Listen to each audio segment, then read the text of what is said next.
함께 교독하겠습니다. 하나님 말씀은 누가복음 5장 27절부터 32절까지 말씀입니다. 제가 27절을 읽겠습니다.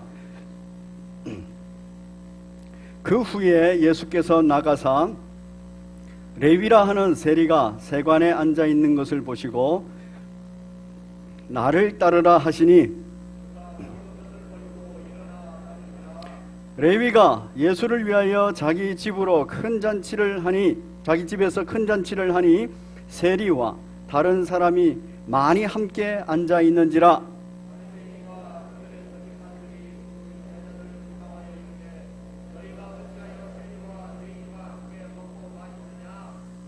예수께서 대답하여 이르시되 건강한 자에게는 의사가 쓸데없고 병든 자에게라야 쓸데있나니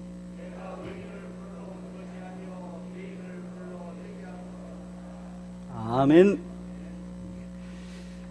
얼마 전에 저희 그 둘째 딸 현영이와 함께 잠시 텔레비전을 본 적이 있습니다. 그 텔레비전을 보는데 어떤 드라마가 드라마가 나왔냐면은 낭만 닥터 김사부 2. 여러분 이 드라마 아십니까? 예, 굉장히 제가 잠깐 보는데도 아주 몰입도를 많이 갖고 있는 그런 드라마였습니다. 근데 제가 보는 그때 명대사가 하나 나왔어요. 뭐냐면은 이 김사부에는 미스테리한 아주 능력이 있는 의사로 나오는데 이 미스테리에 관심이 있는 그 레지던트 2년차 그 의사가 김사부에게 묻습니다. 당신은 최고의 의사입니까? 아니면 좋은 의사입니까? 김사부가 그 사람을 한참 째려봅니다. 그러면서 답변을 합니다. 야, 이 환자는 어떤 의사를 원하겠느냐? 최고의 의사도 아니고 좋은 의사도 아니야. 바로 자기에게 필요한 의사야. 나는 이 환자에게 필요한 의사가 되기 위해서 내 모든 것을 다 쏟아붓는다. 그 얘기를 하는데 제가 감동이 확 오더라고요. 왜냐하면 우리 예수님께서 우리에게 필요한 것을 위하여서 모든 것을 다 쏟아부으신 분이거든요. 십자가상에 죽으신 생명까지도 쏟아부으신 분이에요. 그래서 이 부분이 우리 예수님께서 가지고 있는 마음 아닌가. 오늘 본문은 바로 그러한 내용을 담고 있습니다. 우리 제목 한번 읽어보겠습니다. 설교 제목 시작. 죄인에게 반드시 필요한 예수님. 죄인은 예수님을 반드시 필요로 합니다. 그런데 의인이라고 생각하는 사람은 예수님을 필요로 하지 않아요. 사랑하는 우리 성도 여러분, 여러분은 지금 예수님을 반드시 필요로 하는 분이십니까? 예수님 없어도 내가 지금 내 능력으로, 내 힘으로 잘 살고 있어? 또는 예수님 없어도 라고 말은 안 해도 예수님 생각 안 하고 별로 신경 안 쓰고 그냥 내가 내 일을 묵묵히 하면서 살아가고 있어? 그러시면 안 되는 거예요. 예수님 없으면 안 된다는 거. 예수님이 항상 나와 동행해 주지 아니하시면 안 된다는 거. 이게 내 마음속에 항상 있어야 되는 겁니다. 예수님을 반드시 필요로 하는 사람으로서 예수님을 꼭 붙들고 사셔야 됩니다. 오늘 저는 본문을 통하여서 이 부분을 나누고자 합니다. 오늘 본문을 위해서 이 본문의 역사적 배경을 한번 살펴보는 것이 중요합니다. 우리 지도를 한번 보겠습니다.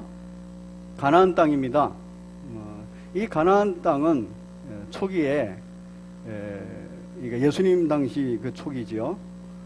초기에 헤롯 대왕이라는 아버지 헤롯 이렇게도 불려집니다. 그 대왕이 다 다스렸어요. 분봉 왕이 되어 있었습니다. 로마의 그 속국으로 식민지로 있었지만 로마는 이 나라 사람을 세워서 이 민족을 세워서 누군가를 세워서 다스리게끔 한 거거든요. 그 헤롯 대왕이 누구냐 하면은 예수님 태어났을 때 2세 이하를 다 죽여라, 이렇게 말한 대왕입니다.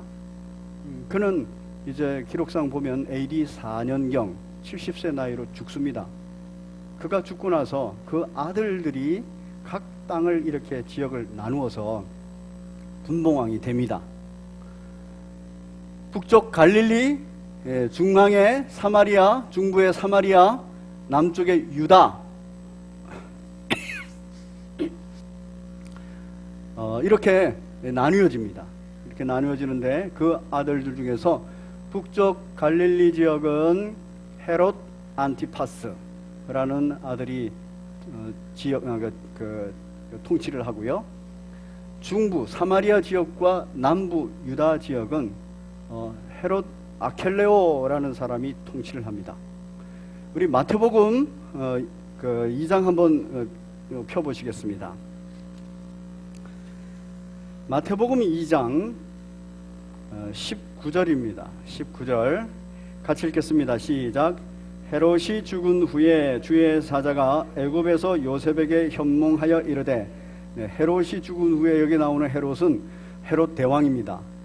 그가 죽은 후에 이제 주의 사자가 이제 예수님과 그 가족을 다시 고향으로 돌아가라, 가나안 땅으로 돌아가라, 이렇게 말을 한 거예요. 그런데 22절을 보겠습니다. 왜 베들레헴이 있는 유다 땅으로 안 가고 나사렛 지역으로 가게 됐는가, 왜 북부로 가게 됐는가 하는 것에 22절입니다. 시작. 그러나 아켈라오가 그의 아버지 헤롯을 이어 유대의 임금됨을 듣고 거기로 가기를 무서워하더니 됐어요. 여기에 말하는 사람이 아킬레오, 헤롯 아킬레오입니다. 그가 중부와 사마리아 지역과 남부 유대 지역을 다스리는 분봉왕이 됐기 때문에 무서워했다 그랬어요. 이 헤롯 아킬레오는 아주 잔인하게 그 지역을 다스렸습니다. 그래서 예수님이 꿈에 지시하심을 받아 갈릴리 지방으로 갔고 23절에 나사렛이라는 동네에 머물렀고, 이건 알고 보니까 이미 예언되어 있는 이사야서에 예언되어 있는 나사렛 사람이라 칭하리라 하심을 이룬 것이 됐다는 거예요. 여기서 헤롯 아켈레오를 왜 두려워했느냐 하면은 이 헤롯 아켈레오는 아주 잔인한 정치를 했습니다. 결국 얼마 가지 않아 가지고 백성들이 폭동을 일으켰어요. 그래서 아킬레오를 죽였습니다. 그런데 이 북쪽 헤롯 안티파스가 다스리는 곳은 폭동도 안 일어나고 어쨌든 잘 다스리고 있었어요. 그래서 여기는 그대로 헤롯 안티파스가 다스리게 합니다. 그런데 이 사마리아 지역하고 유대 지역은 이제 분봉왕을 세우면 안 되겠다 싶어가지고 로마에서 직접 총독을 보냅니다. 그때 파송되어서 이 지역을 다스리는 총독이 우리가 잘 알고 있는 본디오 빌라도입니다. 그런데 이 총독이 다스리는 지역하고 헤롯 안티파스가 다스리는 지역에 큰 차이가 있습니다. 뭐냐면 이 총독이 다스리는 지역은 이미 폭동이 한번 일어난 곳이기 때문에 굉장히 조심스럽게 다뤄요. 그리고 이 총독은 빌라도는 로마 사람이에요. 그 로마는 합리적인 법이 있는 나라였습니다. 그렇기 때문에 합리적인 법에 의해서 거기가 다스려지는 거예요. 법으로 다스려지고 또 폭동이 일어난 것이기 때문에 조심스럽게 다스립니다. 그런데 이 북부 헤롯 안티파스가 다스리는 이 분봉왕으로 있는 이곳은 좀 상황이 달라요. 헤롯 안티파스가 다스리는데 아켈레오처럼 그렇게 잔인한 정치는 하지 않지만 아주 영향력이 강한 정치를 하는 거예요. 로마에서 헤롯 안티파스를 그대로 분봉왕으로 두는 이유는 뭐겠습니까? 잘하고 있다는 거죠. 잘하고 있다는 기준이 뭐겠습니까? 첫 번째, 중요한 거, 세금을 약속된 세금을 꼬박꼬박 잘 바치는가. 두 번째, 폭동이 일어나는가 안 일어나는가, 이게 기준이 되는 거예요. 이 두 가지를 잘하고 있습니다. 자, 두 번째 말고 첫 번째 것을 한번 생각해 보겠습니다. 세금을 잘 바치고 있어요. 약속된 세금을. 그러면 헤롯 안티파스는 자기가 세금을 받아서 그대로 하나도 떼내지 않고 다 로마로 세금을 다 바칠까요? 즉 로마에 약속한 세금만을 거둘까요? 그런 정치인은 없죠. 왜냐하면 헤롯 안티파스는 정치인이에요. 로마하고 관계를 맺어야 되는 거예요. 자기가 직접. 그래야 분봉한 자리를 계속 유지하고 살아가지 않습니까? 그러기 위해서는 비자금이 필요한 겁니다. 비자금의 공식적인 통로, 그건 세금이에요. 그래서 아마 그 역사가들에 의하면은 로마로 보낸 세금보다 더 큰 액수를 헤롯 안티파스는 취했을 것이다. 자, 그러면 세금을 하는데 로마로 보내는 세금 플러스 헤롯 안티파스가 비자금으로 취할 세금, 그리고 그 당시 세금을 직접 걷는 사람은 세리예요. 이 세리는 아주 기본적인 월급을 가지고 있고 그 외에는 다른 월급이 없어요. 그런데 무슨 조건이 있느냐 하면은 원하는 세금, 헤롯 안티파스가 원하는 세금 그 액수만 올려주면 나머지는 자기가 마음대로 징수하고 받아도 상관없는 거예요. 그러니까 악랄하게 세금을 많이 징수하고 받으면은 자기가 부자가 되는 겁니다. 헤롯 안티파스가 이렇게 로마로부터 인정받으면서 통치력을 강하게 갖는다는 얘기는 헤롯 안티파스에게만 만족을 주면 내가 무슨 짓을 해도 보호받는다는 얘기예요. 당시 세리들은 그러한 인식이 있었기 때문에 사마리아나 유다나 다른 어떤 지역의 세리보다 굉장히 악랄하다고 그렇게 알려진 세리들이 모인 곳이 갈릴리입니다. 자, 이 정도 되면은 세리가 얼마나 철저하게 일을 했는가 대충 감이 잡히시죠, 그렇죠? 세리는 무슨 일을 하느냐? 오늘 등장하는 세리 있습니다.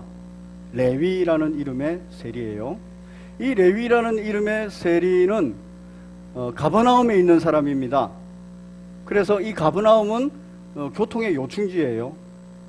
그렇기 때문에 이 가버나움으로 통과하는 또는 헤롯 안티파스의 영지, 그 지역으로 들어오는 모든 물품에 대하여서는 관세를 매기는 거예요. 어느 정도의 관세? 자기도 취할 수 있고 자기도 남길 수 있고 헤롯 안티파스도 충분히 남길 수 있고 로마로까지 보낼 수 있는 그러한 세금을 관세로 붙이는 겁니다. 그리고 받아들이는 겁니다. 갈릴리 호수를 통과해서 들어오는 그 고기류, 어류들을 이제 관세를 매기고 가지요. 그리고 다른 지역, 저 지역이 젖과 꿀이 흐르는 지역입니다. 그래서 농사가 잘 돼요. 그래서 그 농사의 잉여 농산물들을 또 판매하는 그런 통로가 됩니다. 거기에 관세를 매깁니다. 별의별 관세를 다 매겨요. 그러면서 어찌됐든 재정적인 확보를 하게 됩니다. 그것도 악랄하게. 이 세리는 사람들이 원하는 직업일까요? 원치 않는 직업일까요?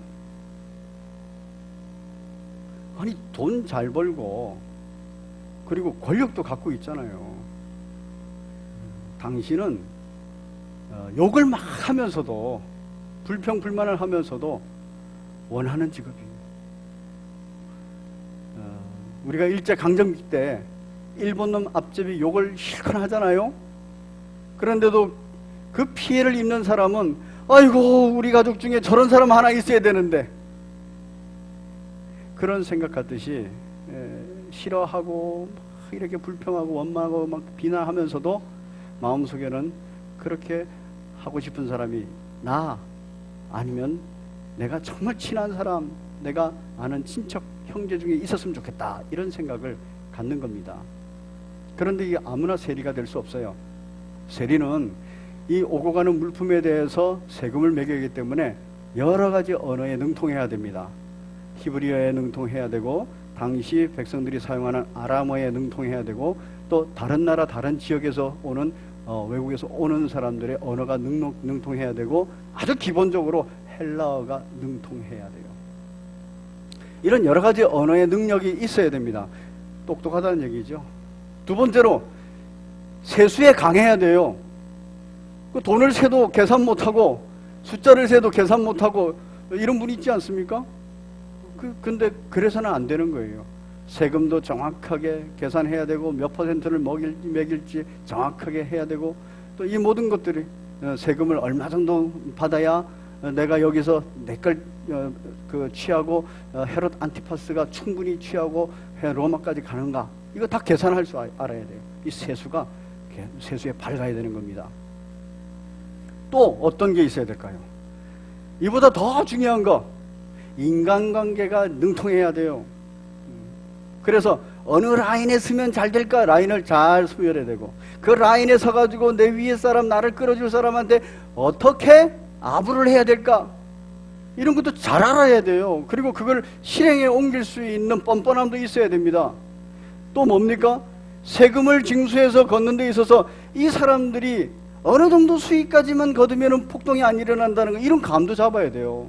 원망 불평을 심하게 듣지 않는 거, 이 감을 잡고선 아주 적정하게 최대한 세금을 받아내야 됩니다. 굉장히 똑똑하고 현실감이 있어야 이 세리가 되는 거예요. 이 세리가 되는 데 있어서 아주 중요한 기준이 하나 있습니다. 아주 중요한 기준이 뭐냐면 이 세리를 뽑는 데 최종적인 그 기준이에요. 이 세리는 세금 걷는 마지막 테스트는 세금을 걷는 방안을 작성합니다. 그리고 저는 이 방법으로 세금을 얼마 걷어서 헤롯 안티파스 왕에게 드리겠습니다. 그렇게 올려야 되는 것이 최종 가장 중요한 기준입니다. 그 얘기는 꼭 우리나라에서도 그런 사업에 어떤 일거리를 따기 위해서 하는 것과 비슷하죠, 그렇죠? 그래가지고 적정선 최대한 많이 액수를 쓴 사람을 헤롯 안티파스는 뽑는 거예요. 여러분, 그렇게 되면은 얼마나 많은 액수를 써야 될까요? 양심껏 써버리면 안 되는 겁니다. 충분히 계산해가지고 그 다음에 이것이 폭동이 안 일어날 적정선이라는 것을 충분히 설득해가지고 써야 돼요. 그래가지고 세리가 뽑히는 겁니다. 헤롯 안티파스는 어떤 사람 뽑겠습니까? 그렇죠. 가장 높은 액수를 쓴 사람 뽑는 거예요. 그러면 그 세리는 그 액수를 이제 채워야 되고, 그 액수를 채우고 나서도 자기한테 많이 떨어져야 되는 거예요. 그러니까 이 북부 지역의 세리는 지독한 사람들이다, 악랄한 사람들이다, 이렇게 역사가들이 알려져 있는 겁니다. 그런데 오늘 본문을 보면 그 세리가 등장합니다. 우리 같이 보겠습니다. 누가복음 5장 27절. 그 후에 예수께서 나가사, 그 후에라는 말은 바로 앞에 사건을 보시면 지난주에 저희가 다루었던 중풍병자, 즉 마비된 자를 치유하시는 사건이에요. 그 사건이 있은 후에 이제 그 집에서 나오시는 겁니다. 예수께서 나오시사 길에서 세관에 앉아서 세금을 받고 있는 세리 레위를 보게 되는 겁니다. 여러분, 지금까지 우리 예수님은 지금까지의 행보와 약간 다른 행보를 걷습니다. 뭐냐 하면은 지금까지는 가난한 자, 그리고 사회적으로 소외된 사람, 개인적으로 참으로 고난과 환난 가운데 병을 앓고 있는 사람, 고통 가운데 있는 사람을 찾아서 치유하시고 구원하셨어요. 회당에서 귀신 들린 자, 그리고 또 그 밖에 나와서 귀신 들린 자와 많은 병자들, 이런 불쌍한 사람들부터 코이스를 치유하셨다는 거예요. 가난한 사람들. 그리고 베드로의 장모, 고통받는 번부 여인입니다. 그를 고치셨어요. 그리고 더 가서는 나병 환자, 그를 고치셨어요. 그리고 바로 직전에는 중풍병자, 참 불쌍한 사람이에요. 누가 봐도 그 사람은 구원해주면 좋겠다, 치유해주면 좋겠다, 이런 사람을 해오셨어요. 그 덕분에 예수님의 소문이 자꾸 나고 예수님의 명성이 자꾸 올라가고, 훌륭한 사람, 적어도 모르는 사람도 선지자, 경험한 사람은 주여, 이렇게 고백을 하게 된 거예요. 그런데 이번에 예수님께서 접근한 사람은 전혀 다른 부류예요. 당시에 잘 나가는 사람입니다. 당시에 잘 나가는, 돈도 많이 버는 사람, 권력도 가지고 있는 사람이에요. 사람들이 두려워하는 사람이에요. 그러면서 마음 한구석에는 부러움도 갖고 있는 사람이에요. 잘 나가는 사람. 이 사람은 제가 아까 말씀드린 것처럼 참 똑똑하고 여러 가지 능력을 많이 가지고 있는 엘리트 그룹이에요. 로마 제국 전체를 볼 때는 훌륭한, 뛰어난 사람이죠. 현실 감각이 뛰어난 사람이고 그 능력을 있는 사람입니다. 아무도 지금 이 세리가 세리를 예수님께서 구원하시겠다 이런 걸 기대도 안 하고 구원하시려고 그러면 막을 지경인 거예요. 근데 예수님께서 딱 나오셔서 세리 레위를 보시면서 너 나를 따르라 이렇게 말합니다. 다른 사람들이 아니 왜 저 죄인을 부르는 거야? 당시 세리는 첫째는 매국노예요, 국가적으로. 두 번째는 공동체 안에서 회당에서 제명된 사람입니다. 세 번째는 그 동네 전체에 악랄하게 세금을 걷는 사람이기 때문에 대놓고 죄인이라고 말하는 사람이에요. 여러분 누가복음 18장에 보면은 이 바리새인의 기도가 나와요. 그때 무슨 기도가 나오냐면 저는 저 세리와 같지 않아서 감사합니다 이렇게 말한다고요. 그러니까 이 세리는 아주 내놓은 죄인이에요. 공동체에서도 제명당한 사람이에요. 그런 사람을 지금 예수님께서 찾아가서 딱 부르시니까 이 그동안 명성이 지금 혼란이 오는 겁니다. 예수님은 그를 찾아가서 부르시는 거예요. 그런데 더 놀라운 얘기가 있습니다. 무슨 얘기냐 하면은 28절입니다. 같이 한번 읽어보겠습니다. 28절 시작. 그가 모든 것을 버리고 일어나 따르니라. 아니 그 말 한마디 했는데 자기 세리의 직업도 내려놔 버리고 모든 것을 다 내려놓고 예수님을 따른다 이럽니다. 여기서 따르다라는 말은 문법적으로 미완료라는 문법을 사용합니다. 헬라어에 있어서 미완료는 어떤 것이냐면은 이 일어난 사건이 계속 진행되는 사건이에요. 중단이 안 되는 사건이라는 겁니다. 예수님을 따라가는 게 계속 진행됐다는 거예요. 이후부터. 베드로는 따라가다가 말았다가 따라가다가 말았다 이랬지 않습니까? 근데 그러니까 이 레위는 안 그런 겁니다. 그래서 여기 따르다 미완료로 쓰입니다. 여러분 상상이 가십니까? 아니 예수님 한마디에 그냥 따라가 버리는 그런 거는 따라가 버리는 또 가능하냐는 겁니다. 그런데 이 레위의 내면 세계를 우리가 생각해 보면 충분히 가능한 거예요. 여러분 이 레위, 세리, 레위는 그 이름을 보면 우리가 추측되는 것이 있죠. 어떤 학자들은 레위 지파 사람이다 이렇게도 말합니다. 그런데 그건 명확한 거 아니니까 어찌됐든 레위 지파 사람이든 아니면 부모가 이름을 지을 때 레위 족속 같은 사람이 됐으면 좋겠다 그렇게 하고 이름을 지어준 거예요. 그리고 어릴 때 자라면서 레위 사람들이 어떻게 구약시대에 하나님을 섬기며 살았는가, 그 속에서는 제사장도 나오고 대제사장도 나오고, 그래서 하나님께 영광된 삶을 살기를 부모가 바라고 기대하고 이름을 지었고, 그 이름을 어린 시절 들으면서 계속 그 마음에 소원을 두고 살은 거예요. 더구나 어릴 때부터 똑똑한 겁니다. 어릴 때부터 분별력도 좋고 처세도 좋은 거예요. 그러니까 부모는 얼마나 기대를 했겠습니까? 본인도 하나님의 영광을 위해서 살아야지 이런 생각이 많이 있었을 거예요. 아니 그런데 이 과정에 어떤 일이 있었는지 알지는 못하지만 이 사람이 방향을 바꾼 거예요. 세리가 돼버린 거예요. 이건 세리가 됐다는 얘기는 자기가 원해서 됐다는 얘기입니다. 왜냐하면 세리되기가 경쟁률이 심하니까.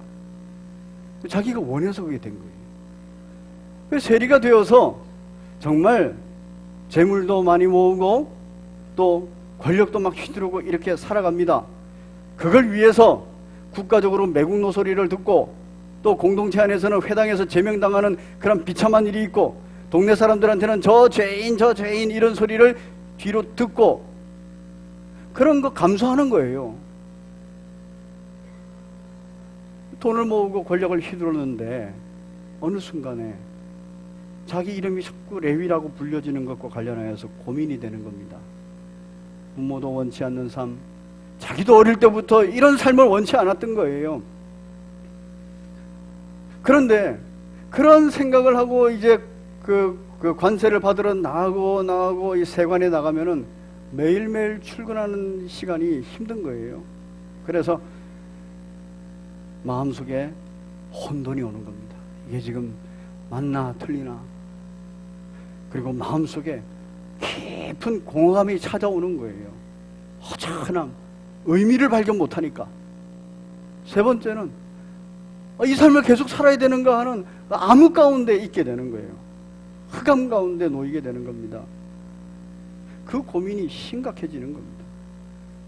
그럼에도 불구하고 지금 하는 일이 이거니까 꼬박꼬박 출근하죠. 그런데 출근할 때 이 마음이 지옥으로 가는 것 같은 거예요. 이게 점점 심해지는 거예요. 이 문제를 해결할 방법이 없어요. 그런데 소문을 듣습니다. 예수라는 젊은이가 있는데 이 예수가 주의 은혜를 선포했어. 그리고 그 은혜를 정말 병 고치는 것으로서 이렇게 다 보여줬어. 나병도 고침받고 그 마비가 풀려버리고 나병도 고침받고 그리고 중풍병도 고침받아서 그 마비가 풀려버리고 이런 일이 있다는 소리를 계속 듣고 있는 거예요. 그러니까 마음 가운데 그에게서 내가 해결책을 얻을 수 있을까 이런 생각을 하고 있는 중이에요.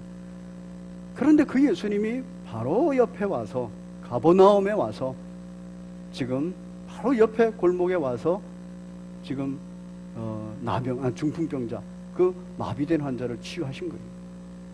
그리고 그분이 뚜벅뚜벅 걸어와서 자기를 향해서 야 나를 따르라. 그때 이 레위는 빛을 발견한 겁니다. 모든 혼동이 다 해결해질 것 같은 거예요. 자신의 그 공허한 심정이 꽉 예수님으로 채워지는 거예요. 기대와 소망으로 채워지는 거예요. 흑암 같은 자기의 삶, 인생이, 자기 미래가 쫙 그 비전으로 저분 따라가면 해결될 것 같아. 그러니까 이거 다 내려놓고 따라가는 겁니다.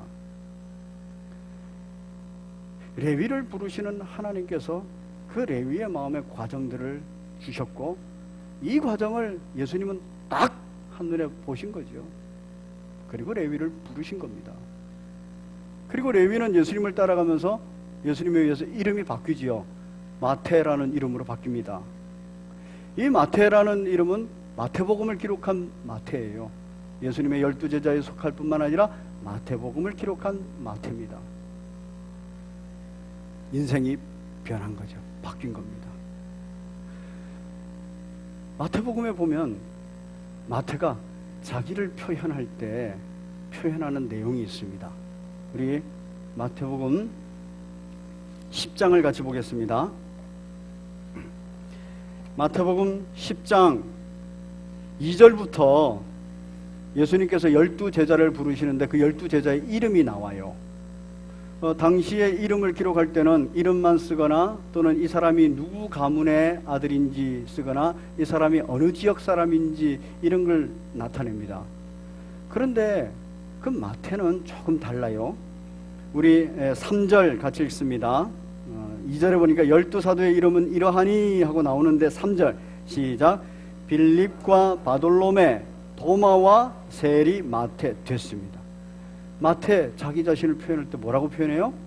세리라고 표현해요. 이 세리가 어떤 존재인 것은 당시 모든 사람들이 다 알고 있습니다. 그리고 믿음의 후배들도 세리 그러면 지금 이게 어떤 직업인지를 다 알고 있어요. 그 세리라는 것을 부끄러워하면서 감추지 않습니다. 자기라는 거예요. 이렇게 감추지 않는 사람 중에 4절을 보면 이런 게 있습니다. 가나안인 시몬, 이건 지역을 나타낸 거예요. 및 가룟 유다 곧 예수를 판 자라. 이 얘기는 세리마태라는 식으로 바꾸면 어떻게 되냐면 예수를 판 가룟 유다 이렇게 되는 거예요. 그래서 지금 가룟 유다와 같이 표현하는 데 있어서 특별히 표현을 해놓은 거예요. 세리라고. 바로 이 얘기는 내가 세리로 혼돈 가운데, 공허 가운데, 흑암 가운데 있을 때 예수님께서 짠 하고 오셔가지고 나의 빛이 되셨어. 내 생명이 되셨어. 이거를 잊지 않는 거죠. 특별한 은혜입니다. 세리, 마태, 세리, 레위는 이 특별한 은혜를 또 기념하기 위해서 그 다음에 일이 있습니다. 본문으로 다시 돌아옵니다. 누가복음 5장. 모든 것을 버리고 일어나 따르고 29절을 보면 레위가 첫 번째 예수를 위하여 자기 집에서 큰 잔치를 베풀었다. 얼마나 감사하고 기쁜지 잔치를 베풀어요. 그러면서 이제 모든 일들을 다 청산하기 위해서 송별회를 갖는 겁니다. 그 잔치에 세리와 다른 사람이 많이 함께 앉았는지라 다른 세리들, 당연히 갈릴리 지역의 다른 세리들이겠죠. 세상에서 가장 악랄하다고, 가장 잔인하다고 알려진 세리들이 모인 겁니다. 그리고 또 많은 사람, 세리들이 어울리는 사람 어떤 사람이겠습니까? 결국 죄인이라고 낙인 찍힌 사람들이에요. 공동체 안에서 받아들여지지 못하는 사람이에요. 자기들끼리 모여가지고 잔치 벌리고 서로 보면서 위로하고 격려하면서 그러고 살고 있는 중이고 그렇게 살고 싶어 하는 사람인 거예요. 그 가운데는 누구는 만족하고 살고 있어요. 그런데 레위는 만족이 없었던 거죠. 그래서 예수님 모셔놓고 죄인들 딱 불러가지고 잔치를 벌입니다. 예수님을 소개하고 예수님께 감사하는 마음도 있고 그리고 함께 했던 모든 세리 죄인들과 송별하는 마음도 있고 이 잔치를 벌였어요. 이 잔치는 기쁜 거 아닙니까? 그런데 이것을 절대로 기쁘게 안 보는 사람이 있어요. 기쁨에 동참할 수 없는 사람이 있습니다. 누구냐 하면은 30절입니다. 시작. 바리새인과 그들의 서기관. 마비된 환자, 중풍병자가 고침받을 때도 그걸 절대로 기뻐하지 않았던 사람들입니다. 갈릴리와 온 유대와 사마리아 이 모든 지역에서부터 온 그런 바리새인과 서기관 율법사들입니다. 이 사람들은 자기들이 있으면서 그 모든 땅을 전부 다 마비시켰던 사람이에요. 뭐로 마비시켰습니까? 알량한 율법, 장로들의 유전, 자기들의 경건에 대한 생각, 이걸로 잣대를 대고 꼼짝 못하게 마비를 다 시켰던 거예요.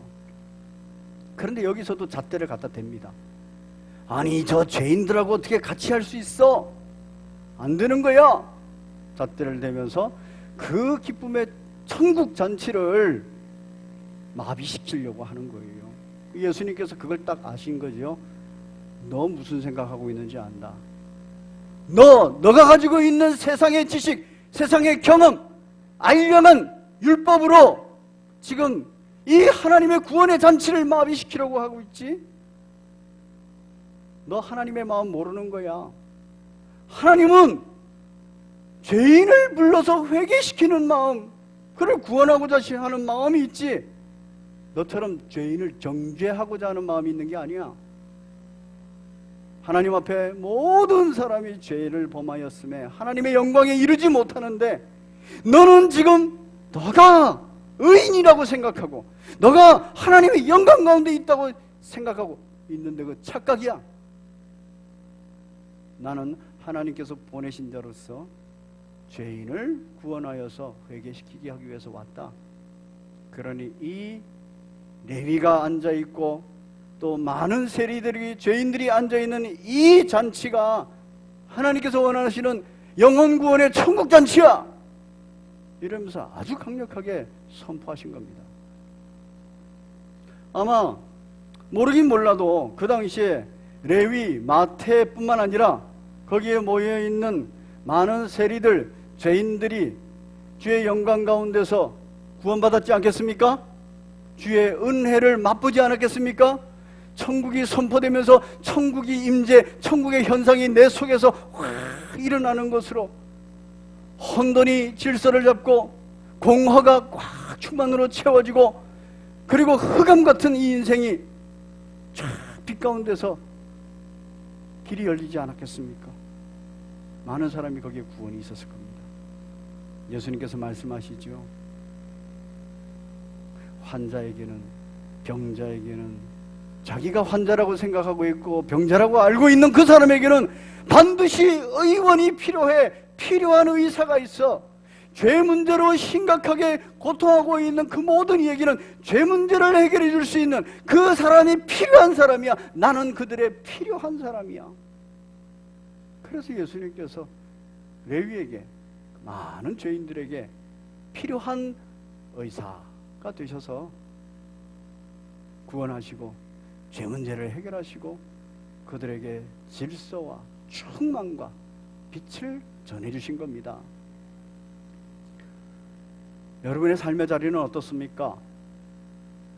그리스도 안에서 구원받았다라고 하지만 시간이 가면서 그 뜨거운 첫사랑은 사라지고 어느새부터 예수님과 함께 하는 것에 대해서 생각이 많이 쓰이지 않고 어느 순간에 예수님이 원하시는 게 뭔지, 또 세상이 원하는 게 뭔지, 이게 혼돈이 돼버리는 경우, 또는 무엇으로도 채울 수 없는 공허감, 이건 의미를 못 느낀다는 거예요. 지금 현재 내가 하고 있는 일에 관해서 그런 공허감에 있지는 않은지, 또 내가 앞으로도 살아갈 길에 대해서 너무 캄캄하고 야, 이대로 살아서는 안 되는데 근데 어찌할 바를 모르고 있지는 않은지, 그런 분이 계시다면 예수님 만나야 됩니다. 인격적으로 다시 만나서 충만히 교제해야 됩니다. 이 성령의 세례와 성령의 충만은 다르지요, 그렇죠? 성령의 세례로 구원받은 사람도 성령의 충만을, 이 충만은 충만했다가 소진됐다 막 이러기 때문에 항상 충만해야 되는 거예요. 예수로 충만하기 위해서는 항상 말씀과 기도, 이 은혜의 방편을 사용해야 됩니다. 바리새인과 세리는 지금 자기도 마비되어 있는데 마비가 되고 나니까 마비된 줄 모르는 거예요. 그리고 남도 마비를 시키고 있습니다. 그게 남을 마비시키는 거라는 걸 모르는 거예요. 이거 좋은 거야, 이거 잘 되는 거야, 이게 하고선 추천해 주는 그런 거예요. 거기에는 생명력이 없습니다. 제가 알고 있는 집사님 한 번 얘기를 하고 마치겠습니다. 이전 교회에 있을 때 제자 훈련을 했던 집사님이에요. 그분하고 면담을 하는데 그분의 얘기를 하더라고요. 이분은 서울대학교 법대를 나왔어요. 그래서 아주 일찍이 20대 때 그 사법고시에 합격을 하고 군 복무도 그것으로 이렇게 했고, 판사로서 한 10여 년을 10여 년을 일을 했더라고요. 제가 만났을 때가 30대 후반이었거든요. 그런데 이 사람이 판사 일을 하는데 항상 즐겁지가 않은 거예요. 기쁘지가 않은 거예요. 왜냐하면 판결을 하는데 자기가 판결을 해야 되잖아요. 그런데 오판에 대한 두려움이 많은 거예요. 자기가 누군데 이런 판단을 하는 거에 대한 회의도 많고, 실제로 판사들 중에는 자기가 사형 선고를 내렸는데 이미 사형을 받아버렸는데 나중에 진범이 잡히는 경우가 있어요. 그런 일로 인해서 많은 판사들이 어마어마한 짐을 지고 판결을 합니다. 그리고 그것 때문에 마음의 병을 앓고 있는 판사, 그래서 판사를 계속하지 못하는 판사들도 많이 있습니다. 이분도 그 케이스인 거예요. 너무너무 힘이 든 거예요. 즐겁지가 않고. 그래서 한 10여 년 판사를 하다가 주변의 만류에도 불구하고 판사를 그만둬 버렸어요. 하나님 앞에서 답을 발견하고자 그만둬 버렸어요. 그리고 나서 영국으로 가서 신학 공부를 했습니다. 2년 동안 신학 공부를 하고 돌아온 그 해에 저를 만난 겁니다. 신학 공부를 하고 참 많은 부분이 이제 정리를 했다는 거예요. 근데 자기한테 판사는 아니다는 거예요. 그래서 그때 만났을 때 하고 있는 일이 변호사로 복귀를 해서 변호사 일을 하고 있었습니다. 그런데 변호사 일을 하는데 거기에도 진실의 문제가 있는 거예요. 그렇지만 판사로 판결하는 것보다는 변호사로서 죄인이든 누구든 간에 어쨌든 좋은 일로 변호를 하는 것이 훨씬 마음이 편했다는 거예요. 그리고 그것이 자기에게 의미가 있다 이러면서 감사해 하더라고요. 여러분, 사람들은 판사가 낫다고 가족도 반대하고 주변도 다 반대했어요. 근데 본인에게는 안 맞는 겁니다. 그러면 과감하게 하나님께 정직하게 물어야 돼요. 처절하게 철저하게 질문해야 돼요. 하나님, 제가 어떻게 할까요? 이 고민을 해야 돼요. 세리 레위처럼, 세리 마태처럼. 그리고 하나님 앞에서 답을 구하는 기간이 뭐 금방 나오는 거 아니에요. 오랫동안 고민하면서 기도하고 그 가운데 우리 예수님께서 충만히 나를 품어주시고 내게 충만히 임할 때 그때 내가 갈 길이 보이는 겁니다. 그 답이 판사를 그만두는 것 또는 그만두고 나서 뭐를 할까에 대한 답이 나온다 하면 그냥 그것에 대해서 순종할 자세가 있어야 되는 겁니다. 지금도 그분은 로펌에서 변호사 일을 열심히 하고 있습니다. 전에 한번 만났을 때는 그 사무실에 가니까 뭐 한꺼번에 굉장히 많은 분량의 그 복사문이 오더라고요. 그래서 그러면서 하는 소리가, 목사님, 이거 오늘 제가 다 읽어야 되는 그 서류입니다. 고생이 많은 거죠. 그리고 글도 많이 써야 된다는 거예요. 근데 이게 왜냐하면 변론을 해야 되기 때문에. 그런데 그것이 이제는 고통으로 다가오지 않는다는 겁니다. 우리의 삶입니다. 구원받은 우리의 삶입니다. 지금까지 여러분은 어떻게 살았는지 모릅니다. 그러나 분명한 사실은 우리의 삶에 감사와 기쁨과 행복이 있기를 원하시는 분이 하나님이시라는 거예요. 그걸 위해서 우리 예수님께서 오셨다는 겁니다. 그건 변함없는 진리예요. 그러면 내 상태가 지옥 같으면 이 지옥 같은 상태에서 계속 있을 수 없는 겁니다. 이거 처절하게 질문하고 답을 얻어야 돼요. 그게 그리스도께서 우리에게 원하시는 겁니다. 우리를 구원하신 이유입니다. 사랑하는 성도 여러분, 여러분의 현재 삶의 자리가 내가 죄인인 것을 의식하지 못하는 바리새인과 서기관, 율법사 같은 자리에 있는지, 또는 내가 의식을 하는데 이 세리 레위처럼 고통만 하고 있는지 돌아보시기 바랍니다. 그리고 과감하게 하나님 앞에 매달리고 철저하게 매달려서 결단하시고 여러분의 그리스도 안에서의 행복한 삶, 그리스도 안에서의 하나님께 영광 돌리는 삶, 이 삶을 결정하시고 살아가시는 복된 여러분 되시기를 바랍니다. 우리는 누구나가 다 아프터코 있어요. 가난한 사람이에요. 그 가난한 가운데 천국을 소유하게 하기 위해서 우리 예수님 오셨습니다. 여전히 예수 그리스도 안에서 구원받고도 내가 막 가난한 상태에서 고통하고 있다면 어리석은 거예요. 주님 앞에서 부유한 자 되시는 복된 여러분 되시기를 바랍니다. 우리 함께 찬송가 423장 찬양하시면서 1절 찬양하시면서 지원서 반드시 써서 지원해 주시기 바랍니다. 지원서 작성해서 헌금위원들께 제출해 주시고요. 2, 3, 4장